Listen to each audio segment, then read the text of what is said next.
त्याचे भविष्य सुखी समृद्धी समाधानाचे जावो व त्यांना आरोग्य सुदृढ आरोग्य लाभो अशी मी ईश्वर चरणी प्रार्थना करतो।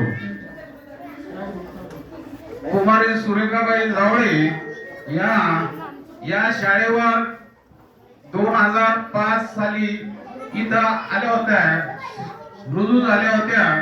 त्यानंतर आम्ही याच्या अगोदर 2018 मध्ये त्या जानेफळ येथे गेल्या।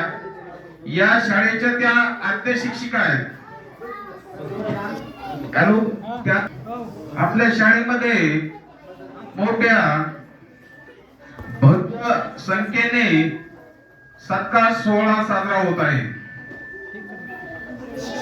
ताई उन्हाळ्यात आल्या, त्यांनी पहिला वर्ग घेतला।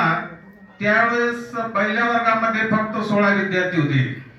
त्या आल्या आणि आपल्या गावामध्ये फिरल्यानंतर त्यांनी 28 मुलं आपल्या पहिल्या वर्गात दाखल केले व त्या पहिल्या वर्गाच्या विद्यार्थ्यांना चांगलं मार्गदर्शन केलं।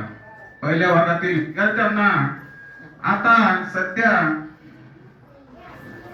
मराठी चांगल्या प्रकारे वाचता येते, तसेच गणित सुद्धा ते चांगल्या प्रकारे करतात।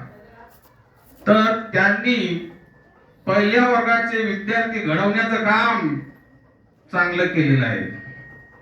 तसेच त्यांनी या शाळेमध्ये वेगवेगळ्या कार्यक्रमात सुद्धा भाग घेतलेला आहे। सांस्कृतिक कार्यक्रम तसेच हळदी कुंकाचे कार्यक्रम, आणखी इतर कार्यक्रमात सुद्धा त्यांनी भाग घेतलेला आहे। शेतातून चिकन माती आणतो आणि ती गाळून त्यापासून गाठा बनवते व चिखलाला आकार देण्याचं काम करते। त्यासारखं आपल्या मॅडमनं इथं गावातील पहिल्या वर्गातील विद्यार्थी शाळेत आणले व त्यांना आकार देण्याचं काम केलेलं आहे। त्यांना जावळे मॅडमनी सुसंस्कृत बनवलेलं आहे।